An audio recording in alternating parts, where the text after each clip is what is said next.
Good afternoon. I'm Gary West, and we are sitting today in Wayland, Kentucky, that sits on the edge of Floyd County near the Knott County line. It's going to be an exciting day, especially if you like sports, and especially if you like basketball. My colleague Bob Watkins, noted sports columnist who does a column throughout the state, Sports in Kentucky, and I are going to be today talking to four of the all-time greatest basketball players in the history of Kentucky basketball. I'm going to start out by introducing Freddie Maggard, 1956 Carr Creek State champions, played for the legendary Morton Combs. Corky Withrow, Central City, played in 3 consecutive state tournaments, a high school All-American, an All-Stater at Central City High School in 1956. And then Howie Crittenden from Cuba, the Cuba Cubs down in western part of Kentucky. 2 state tournaments, runner-up in 1951, state champions in 1952. And next to us, we have King Kelly Coleman, the all-time greatest scorer in Kentucky high school basketball, averaged 47 points a game his senior year in 1956 at Wayland. So we're here today just to have a little fun, to open up, to get some dialogue going, and just to kind of fly into the minds of these 4 legendary basketball players. And let's start with Freddie Maggard, sitting over here. Carr Creek, played for Morton Combs. Right. You had some great players on your team. You had, what, 3 or 4 players, maybe all 5 that had an opportunity to play college basketball off of that team? That's correct. But 2 of them went to, well, actually 3, counting 4, counting me and Jim Calhoun, E.A. Katz, Bobby Shepard. E.A. and Bobby went to UK for a period of time. And Jim Calhoun went to Cincinnati and played with Oscar Robinson. And I went to Virginia Tech for a short time, and for health reasons, for my father, I had to quit and go take a job. And so there's 4 of us on that team had basketball scholarship. Well, Jim was sophomore. 2 years later, he got a scholarship. You know, Freddie, we had been up to the Wayland gym a little while ago, and someone in our group asked you if you'd ever been to Wayland before. And you're certainly no stranger to Kelly Coleman here in Wayland. You all played several times a year. In '56, the year we won state tournament, we played Wayland first game of the season on schedule game, which you're at Wayland. And they beat us, I think, 2 points, something like that. And then we played them again in a semifinal games of state tournament, and beat them 1 point.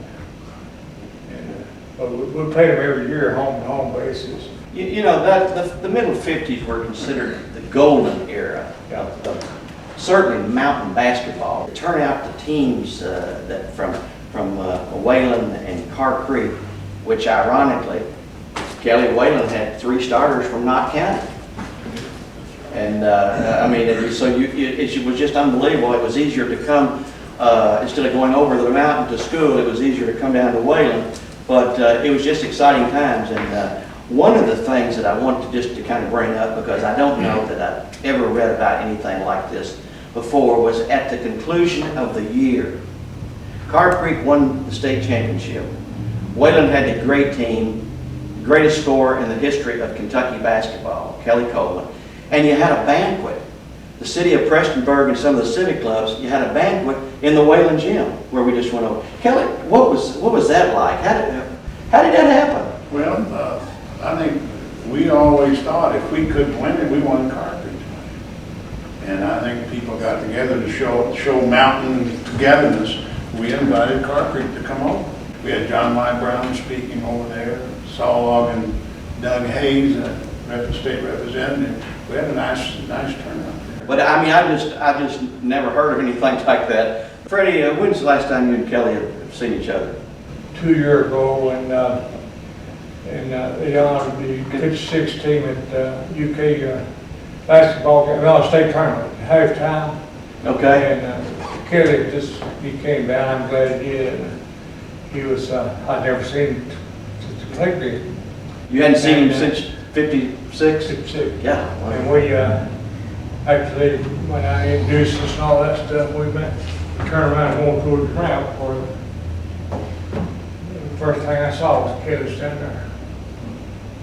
So I went up and embraced each other. And you knew who he was? Embraced each other.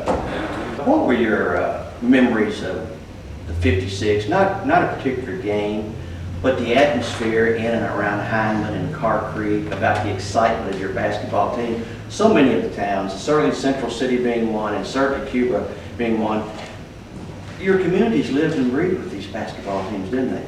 Well, at Car Creek, now, you gotta remember, Car Creek was nothing but a post office. Okay. There was no restaurant, no theater, there was nothing but the school and post office.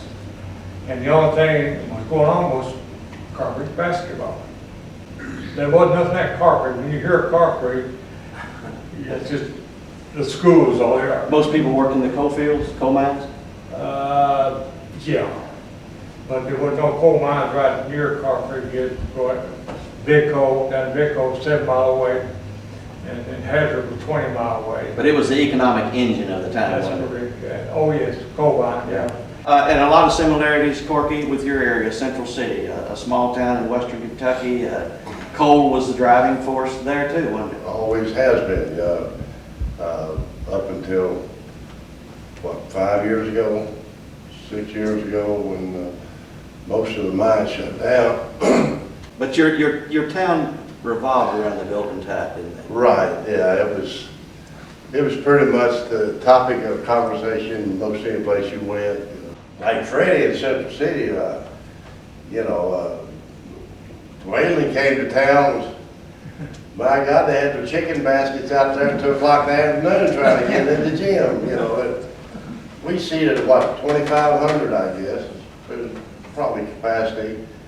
And I'm sure that we could have had 10,000, Really? Oh yeah, I don't doubt it at all. There to see you and Kelly play. Yeah, and well, Kelly, he'd bring in 40, 50 points a game, and everybody wanted to see him. They didn't see me,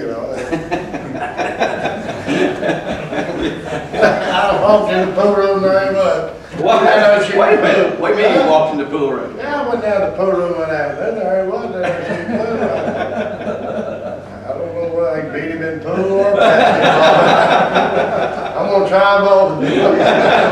That game that you were alluding to when Kelly and Copper John went in. Kelly, you told your coach it was a bad deal to begin with, didn't you? You said we're getting ready to get pretty good down there. It's a made-for-TV game. You're going to drive 300 miles and play a team on their home court with their officials and their crowd. I said the odds of winning is 0. And that's exactly the way we're at. I tell you what though, Kelly, I'll be honest with you. Yeah, that's good. Let's be honest.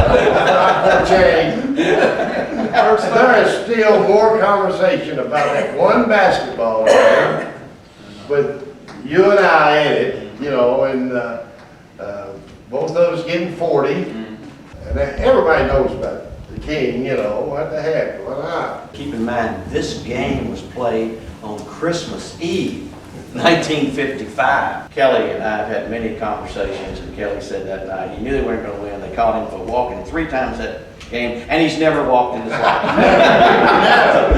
Never got caught for traveling in my whole career. 3 times down there. 3 times. But Frank Butler,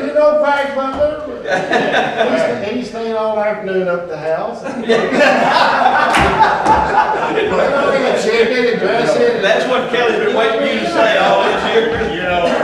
Of course, I saw Quack in Owensboro. Yeah, right. But that game, you're not the only one who heard about that. When I was in Owensboro, everybody would say I was at that game. Yeah, there must have been 10,000. Maybe 100,000. Maybe 100,000. Well, I'm glad it happened though, Gary. I swear that's one of my all-time memories, favorites. Well, we've got 4 all-time greats, and Howie Crittenden sitting in here, and I was fortunate enough to see the great Howie Crittenden from Cuba Cubs, as I introduced a while ago, state champions in 1952. I saw Howie play at Murray, and he's one of the most fantastic ball handlers and dribblers that's ever played the game. You played and had books written about your team and played with Doodle Floyd, and tell us a little bit about that team and how you came to be into the ball handling mode. Well, Gary, you're going to have to realize I'm the old man here among these four young guys. I was 4 years ahead of them. The way I started out with basketball, cut the bottom out of like a half-gallon tin can, and I had a little rubber ball about the size of a tennis ball. And that's how I started out. And he nailed it up on the side of a smokehouse. So I started out there, and then after reading your book on Kelly, he had 11 children in his family. I was the 10th one in my family. His mom never saw him play a high school game. My mom never saw me play a high school game, even though in 1952 I made Chuck Taylor High School All-American, played the North-South game. When you start looking at things, even though Cuba's in the western end and the South Graves County, and here we are today in Wayland, in the mountains of Kentucky, you still find through athletics so many things that are similar.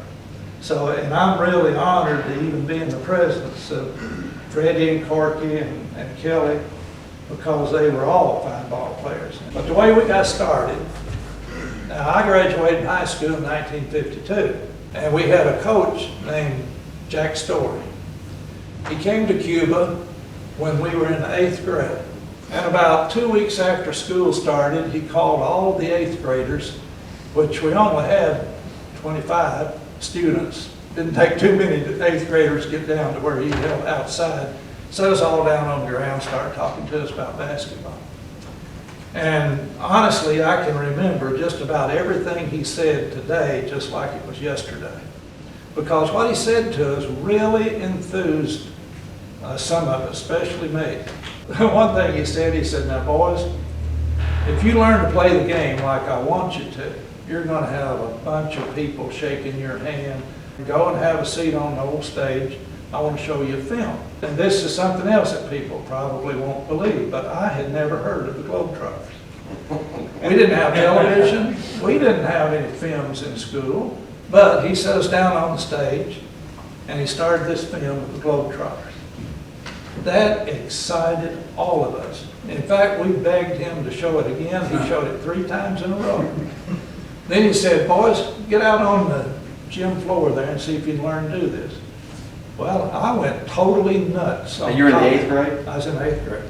I went totally nuts, copying Marcus Haynes, dribbling, passing, all of those things. So it started right there. We had 5 players in 8th grade who were fairly good athletes. We managed to, by the middle of the first semester, Coach Story started all of us 8th graders on what you used to call the second team. Now, you boys in the mountain probably more educated, but down there, the second team played second. The varsity played first so that the farmers could go home and milk their cows and everything. He played us on the second team. Well, we started doing those things that people had never seen before. Well, what would happen after the season got on past Christmas, some people would come in at the half of the varsity to stay to see the second team play. So then Coach Story took Doodles and me, Doodles Floyd, my buddy, sent him for us, a great ball player, started up playing us on varsity. And so that's how we started out. And we were the first team in the state of Kentucky to ever play with some of the things that the Globetrotters did. And that's why still today, these guys are still older than I am, still remember. And I can go into places throughout Kentucky, and if I stay very long, there'll be someone or some people who will remember how we played. So that's how we started out here. You know, and Bob Watkins knows this as much as anybody. Bob has a network of resources and sources throughout the state of Kentucky. But Bob, what makes this gathering and these stories so unique is the small town. We're sitting here with 4 of the greatest that ever played. And there's Freddie Maggard from Car Creek. Give me a population. 100 maybe. Okay. From the big city, our big city slicker, Corky Withrow. 5,500. 5,500. Okay. Well, we only had 2 groceries and probably about 30 people. That's it. And Kelly Coleman? Well, right now, Wayland's 250, I think, 250. Back then, though, it was probably maybe 1,000 or so in 56. And Mine's closed in 53, I think. Of course, everybody headed north, so at one time, we had about 3,500 people. when things were. Well, we had when 1,400 people things were employed really- with the mines here. Yeah, things were really going. Bob, you want to say something? Well, I'm amazed, a couple of things. First of all, this fellow's sense of humor is marvelous. But also the fact that most of us can't remember what we had for dinner yesterday, let alone 50 years ago. I'm amazed. And they just have summarized so far. I was interested to ask each of you to tell me a little story about your being recruited by Adolph Rupp. You three, I know were. What was that experience like? Can you tell us? Well, Watch your language. okay. Coach Rupp, I talked with him early in my junior year, well, middle of my junior year, and then Harry Lancaster kind of took over that second half of junior year. As a matter of fact, I signed a grant name to the University of Kentucky at the Kentucky Hotel in Louisville. Harry Lancaster and I sat there. But then my senior year, Coach Rupp, he'd show up everywhere. I mean, he'd show up at the ballpark, he'd show up at my girlfriend's house. I mean, at the school, he's just like a ghost, you know. I'd almost have to hide at times, but, you know, he was always polite and kind to me, and he was a gentleman all the time. But he showed up at baseball practice, I'd be down there, and he'd be sitting up front stand by himself.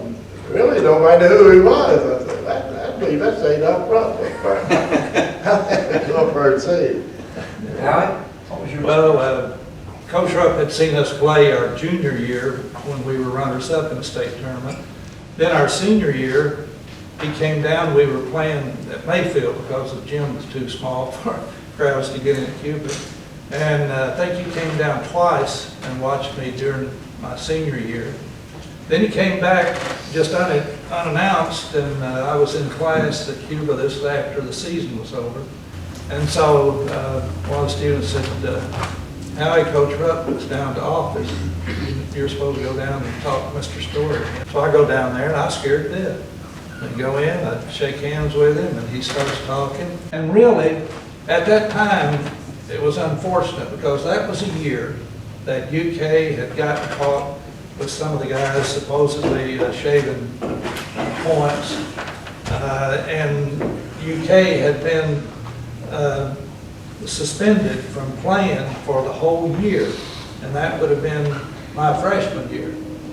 But all of that, and Coach Rupp's voice was different than what I was expecting, and he was very, very stern.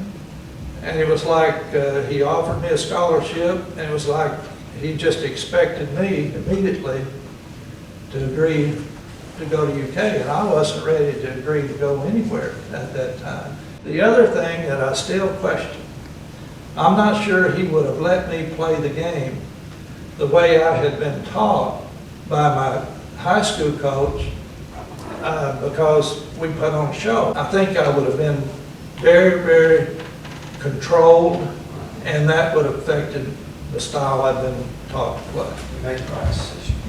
Kelly, what about you? With Rupp, Preparing. I can give you one story. Of course, I was going to University of West Virginia, they all were involved. Yeah. I'd already been over there the year. They recruited me as a junior. Yeah. And so what they did, Kentucky did this. They sent John Y. Brown and the lawyer from Prestonsburg, Bartley Sturgill, wrote a letter to the NCAA in behalf of the University of Kentucky and how they recruited me. Of course, NCAA. They had photostatic copies of my car and my credit cards and all that. Even had the postmaster out here telling me how I was getting 200 or 300 letters every year, and a lot of them was from West Virginia people with money.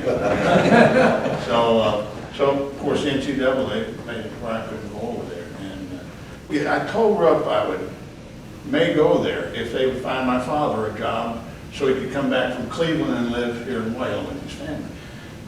I'm going to say within 6 days, my dad was working over here in David as a repairman in Coleman. I waited till my dad got his 30 days in back into the union, and they kept saying, when are you going to come down to South Grand Navy? I told them, I said, never. But one thing happened after the All-Star game. You know, I'd just taken a cast off of my leg 3 weeks before they had the All-Star game. And I was told if I would come down there, I wasn't going to go. But they wanted me to go down there so they could see me and Oscar Robinson there. You know. I said, well, as long as I don't have to play. And I went down there, and the first thing they did was tell me to take my uniform, my warm-ups off and get ready to play. I said, wait a minute, Corky was there. Yeah. And I said, I'm not supposed to play here.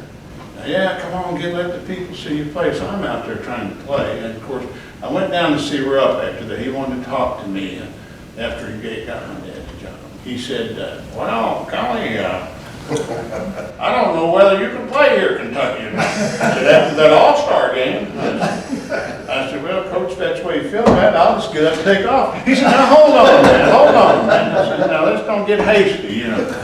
He said, oh, we'll still work on it. Of course, they can't get him now for recruiting, can they? No. Okay. Statue. I'd have been a millionaire or a multi-millionaire when I left there if I'd got all they told me they would give. So that's the only thing I have with Rupp and Kentucky. It's not very pleasant, really, when you think about it. Because Jerry West and I would have been freshmen together in West Virginia. I have a question for Freddie here. Painful. Yeah, I've got to ask you about these two highlights of your life. Two of them anyway. Was to hit two last-second shots at the state tournament. Is that right? Yeah. How much distance have they grown since? It's grown by the year. Yeah. And then tell us the circumstance of those two shots. Out here from the free throw line on one end all the way down. Out here from the center line. And that's what they said. You made that against the system from the center line. They didn't want that. They wanted the free throw center court, other court. All this. I really to this day hate I did these two fellas. They're good people.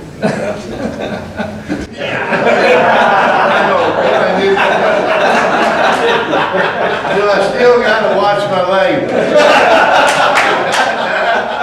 I can't say what I'm thinking. It's all recorded. Since I got to know them off the court, Well, who are the televiewers? I really feel sorry. This hurts me so bad. I think that's where he had his heart.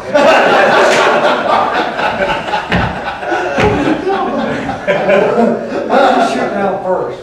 Okay. Central City was, and I'm not sure if we were one, they were two, or they were one, we were two, whatever. But we played, I guess, the second game of the state tournament. At the Coliseum? We played each other, but it's second round or whatever, in more Coliseum. And don't want to take credit, I just made a shot, that's all. But E.A. Couch, he made both free throws to put us in overtime. But that was how that happened. And then the other game, Kelly and him, they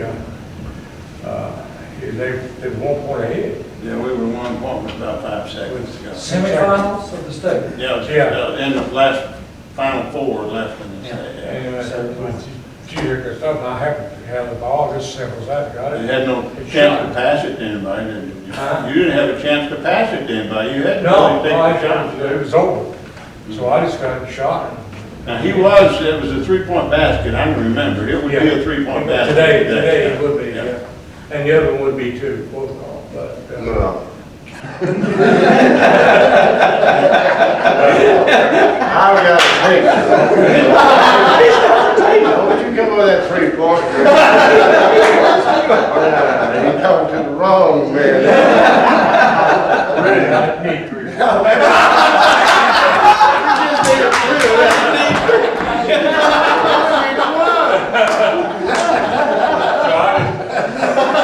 As Gary said, I just got it from the shot. One of the boys make me do the same thing. I just have a ball and time right down and shot. Well, you know, Bob, to me, 68 points is not the biggest feat to me. His 2 shots. That's the biggest. You know, And the damn blame thing about it, I got that all-state team in there, and he ain't on it. That's right, and you didn't make all-state, and People like, People like and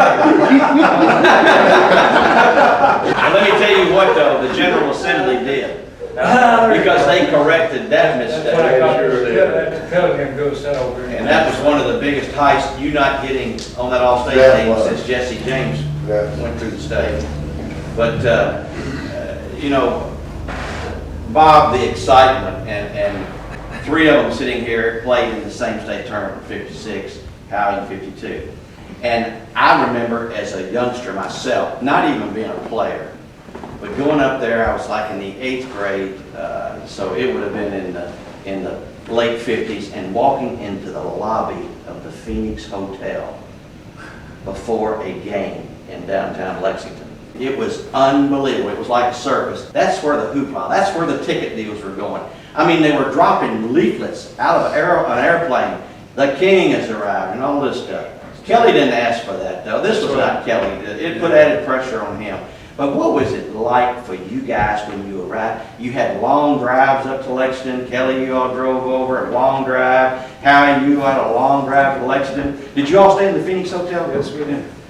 Just describe the atmosphere that you remember as a 17, 18-year-old kid up there with the weight of the world on your shoulders because you were expected to win the state tournament. We had, it was a flood in this city in East Kentucky in 56.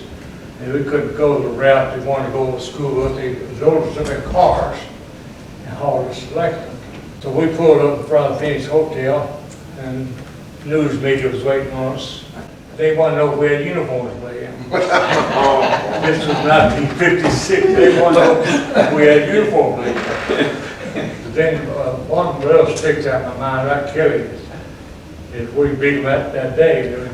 They was playing a consolation game, and the game was going on. We came in the end of the gym to go to the dressing room. By the time we walked from the end of the gym to the other end, get the dressing room, they said, "Go by Coleman." He scored 8 points the time we walked. That's when he got to. From the time we walked from here to there, go by Coleman. He scored 8 points. You know, the crowd there was booing me for all the 3 games I played, and they're still booing until I broke Johnny Cox's record for the most points in a tournament in the first quarter. Then they started rooting for me, and when Bell County was, when they was trying to freeze the ball, the crowd started booing them.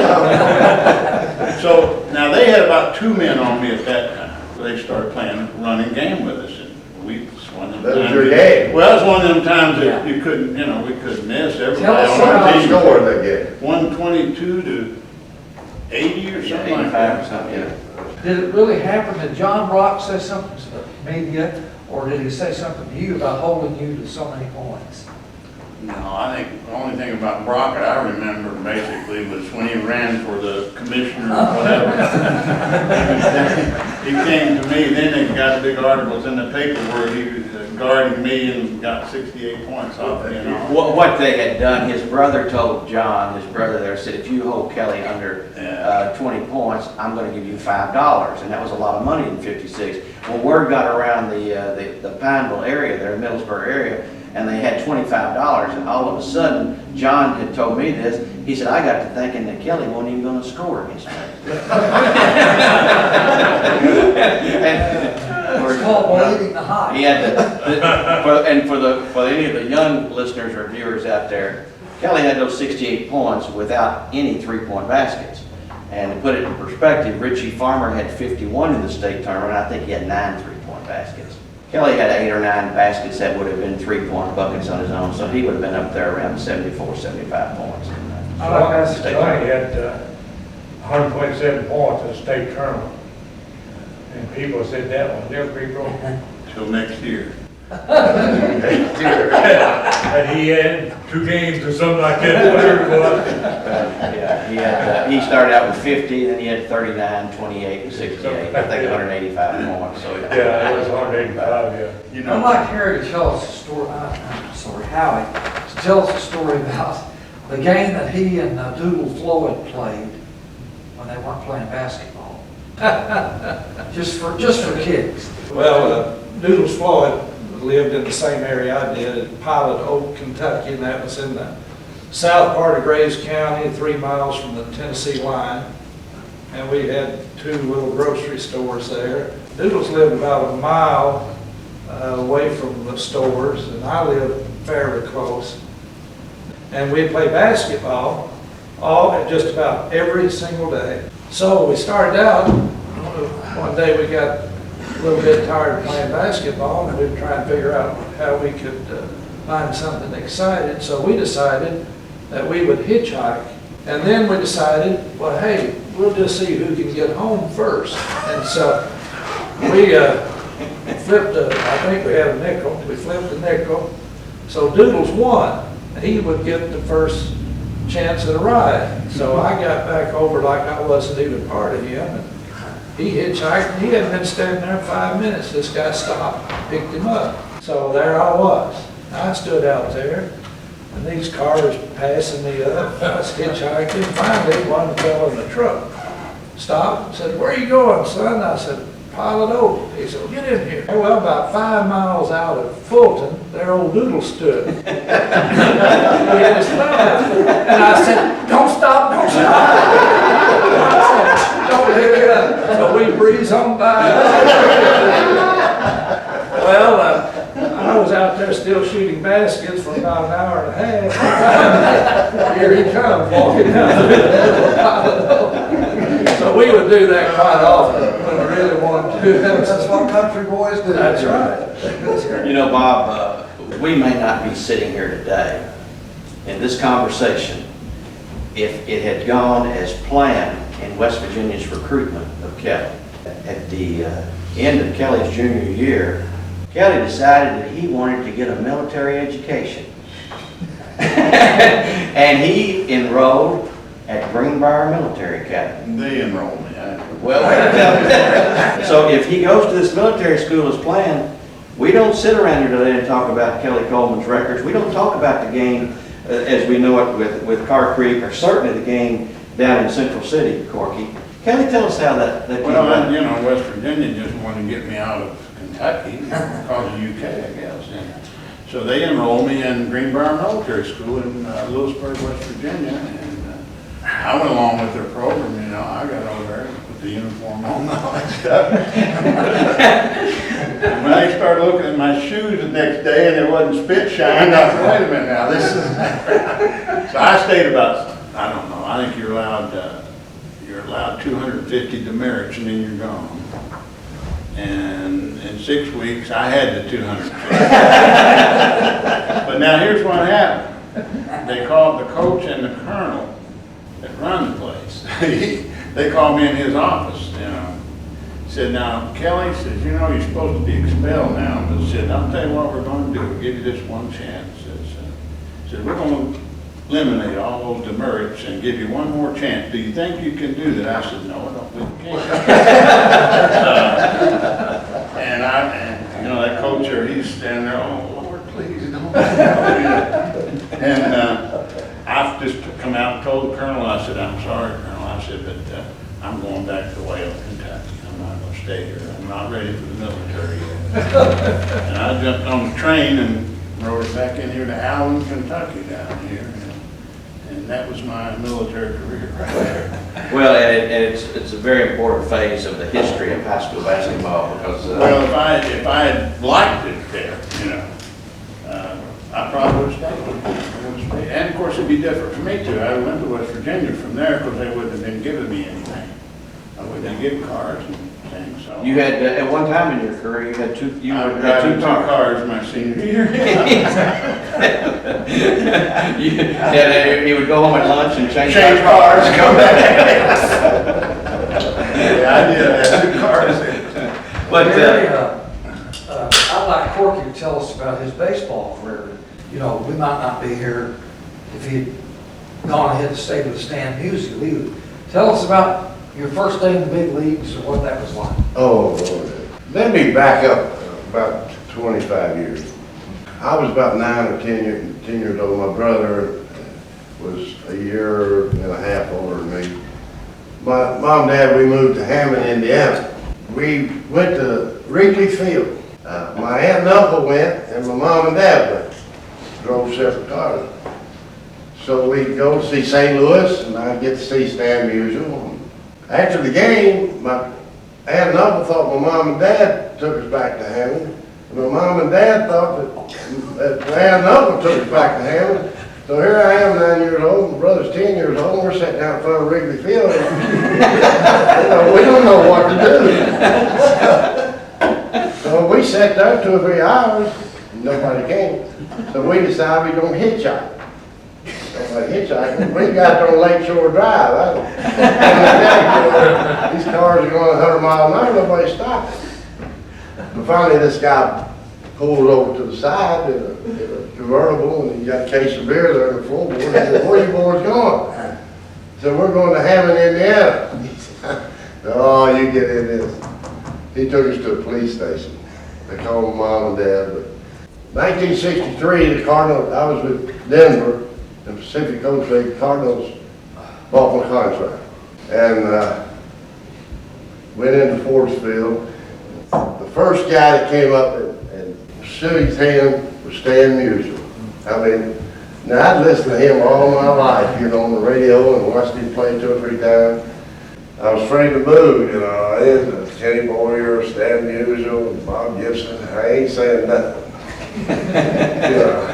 So Johnny King said, "Now you're going to pitch here." I said, "No." I just got here. And Bob Veal was pitching, and he's 6'7". So I go up to bat, and that first pitch, if it had been on my head, it'd killed me because I didn't see it. You know? Anyway, I just turned around Smokey Burgess, and I said, "That sounded high." You know? I heard Dizzy Dean say that.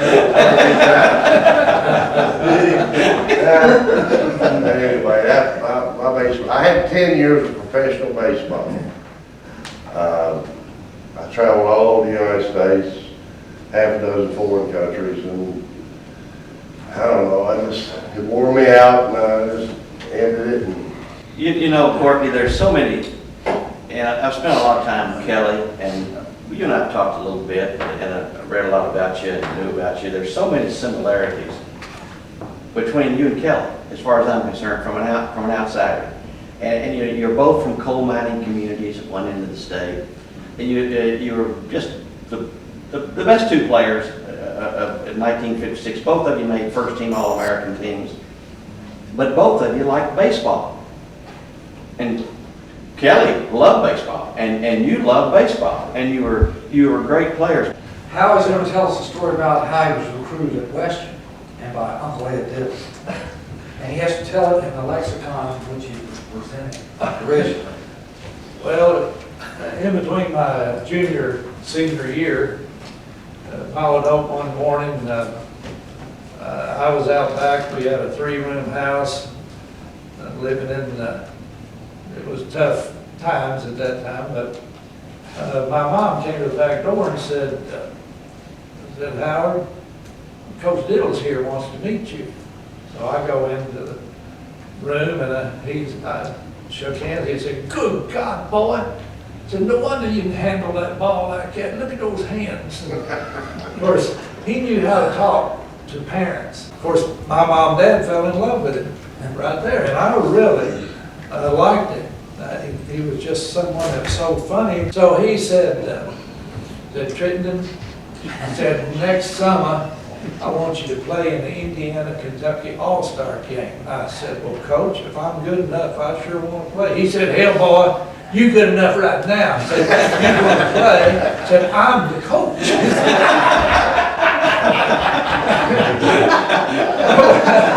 Well, of course, we go through and we win the state tournament. And Coach Diddle came down several times. Murray got really concerned about things between me and Western, Coach Diddle.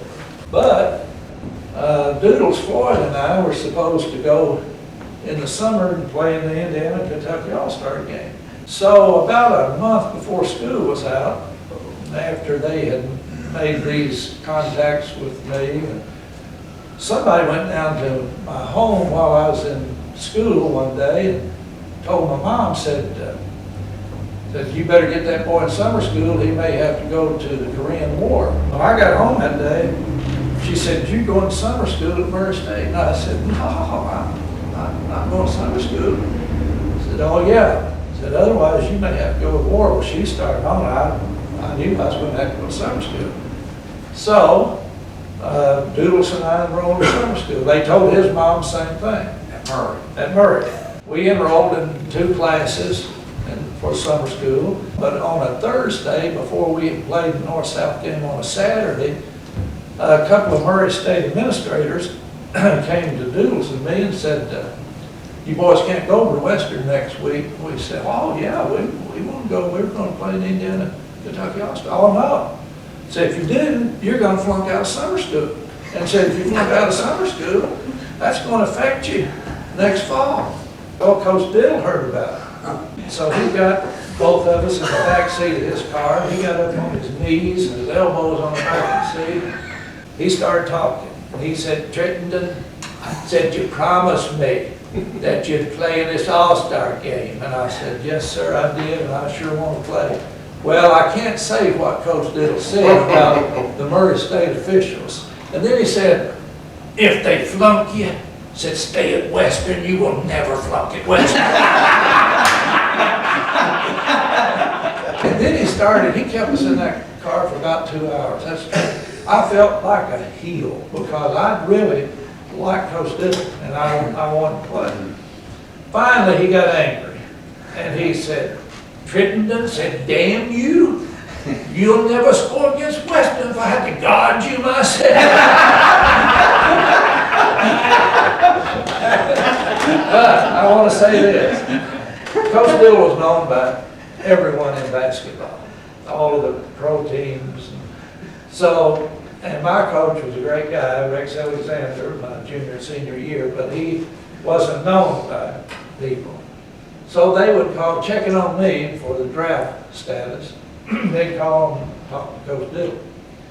And so he would, and he told him this. He said, the Crittenden boys, the best God in America. So I would say to everybody, Coach Diddle's really smart. He knows basketball.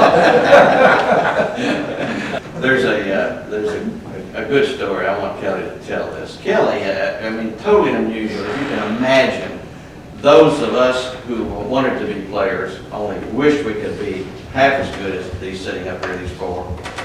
Kelly went to Copper John one game during the senior year and decided you wanted to take a game off, didn't you? And you kind of wanted to tell us kind of about that, because it's one of the most unusual stories I've ever heard of what happened on that particular game.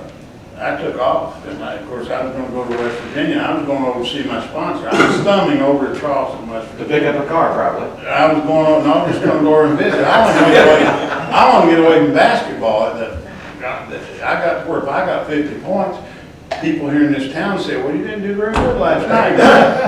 And I just wanted to get away. And I'm down around Louisiana or somewhere down through there. And 2 guys from Wayland that worked for the coal company here had been over there to their main office, and they were coming this way, and it's dark, and I'm thumbing that way, and I hear the car squeak and turn around and come back. I said, oh God, somebody's going to get me. And it was 2 guys from Wayland. They said, Kelly, you're supposed to be playing in Wheelwright tonight. How come you're not over there? I said, I'm just not going to play. I'm going to Charleston. Get your butt in this car right now.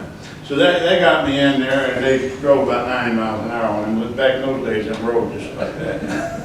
And they got me over there, and I got there at halftime. And I think we were down about 9 points or something. It wasn't bad. Our team really was holding their own with that team, because they had a good team. And I dressed for the second half, and of course, you know, I think I got 39. And we beat them about 12, 11 or 12. But yeah, I was just taking myself a game off. Freddie, what year were you when you started your first game at Car Creek when you were a starter? 56. So was your senior year when you first started? Between my 8th grade and freshman year of high school, I broke my leg. The sophomore year, I had appendix operation. Messed me up then. And junior year was the year the under 55 team. You know, I was probably the 6th or 7th man, something like that. But I played quite a bit. 56 when those Swallowwood and those other boys left, I was starting. Let him break your leg in 56.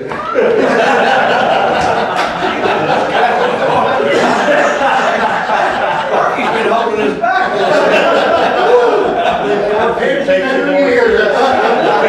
I thought all we want to do is all of you clearing out me and Kelly and Freddie.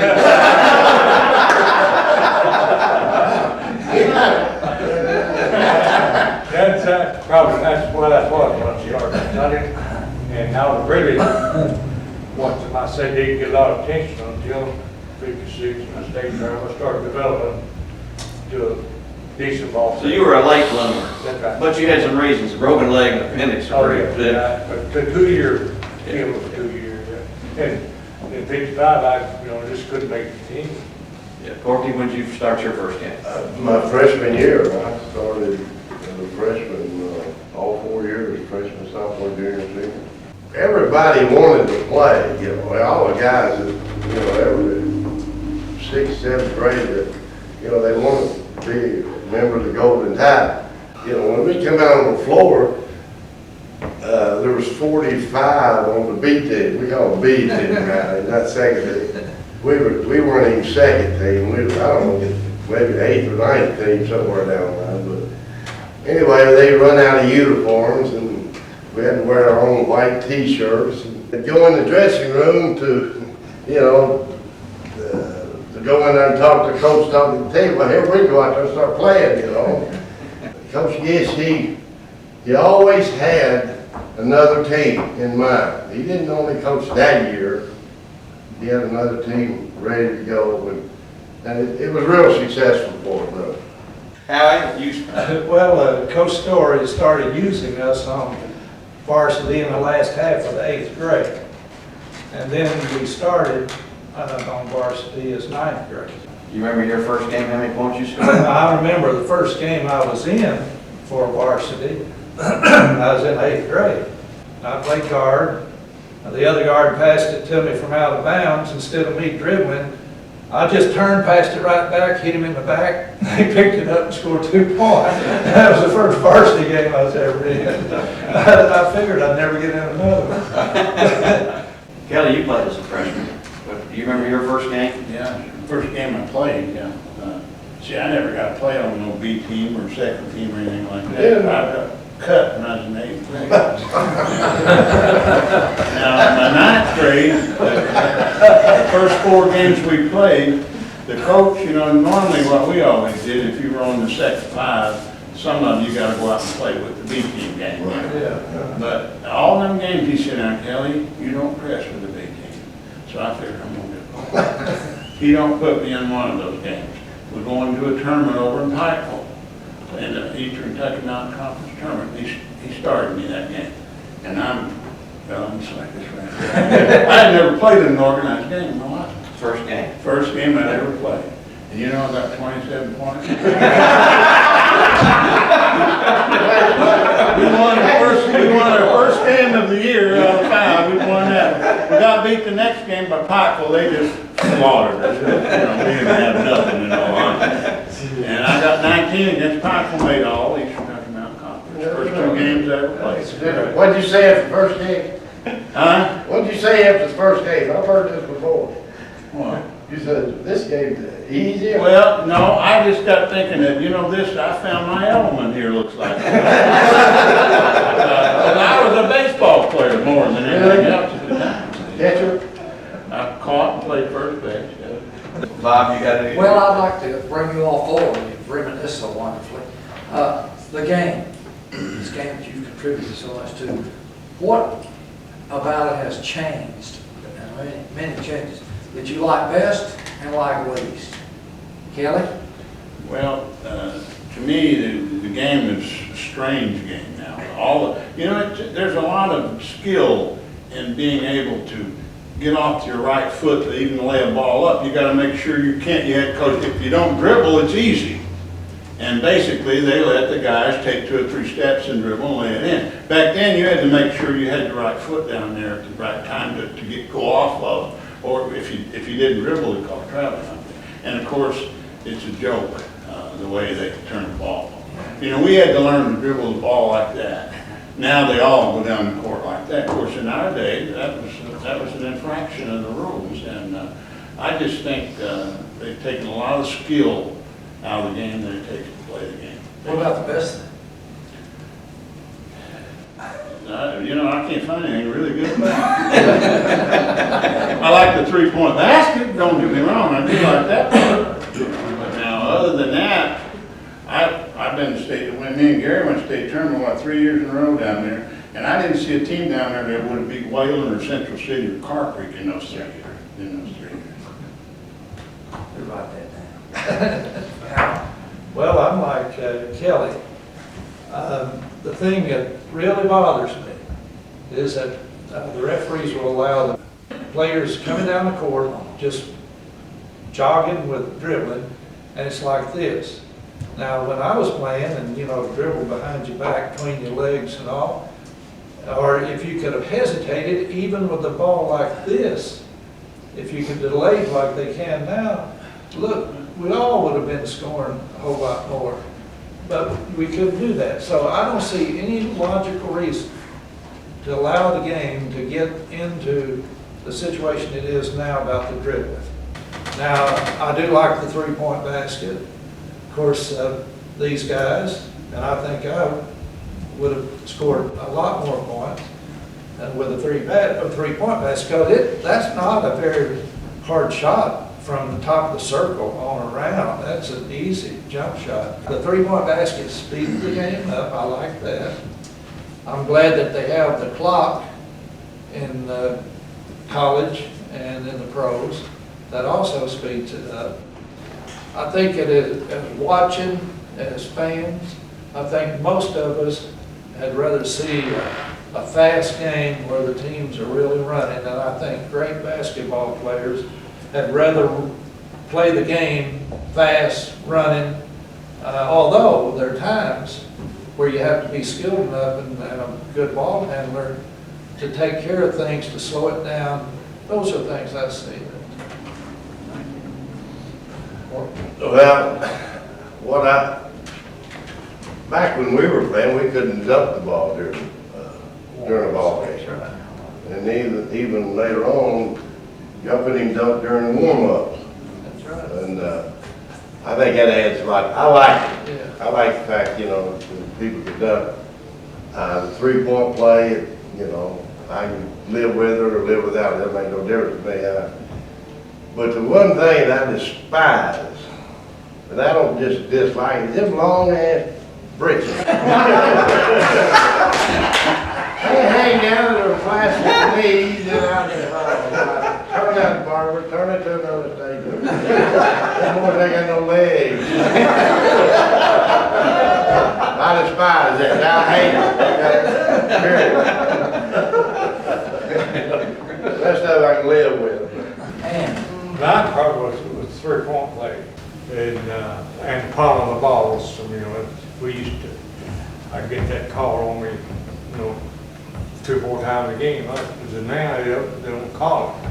And one thing I don't like is, of course, I like the small schools,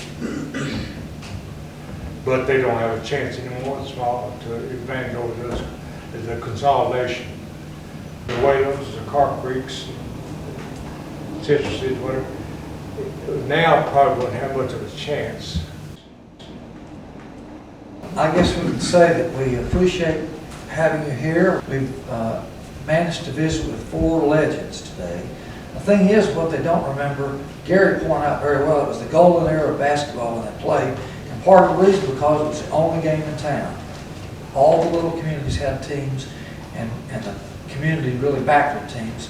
And now with television and iPods and all the rest, it's just not the same. The game's not the same. But I'm sure glad we still have these fellas. Thank you very much.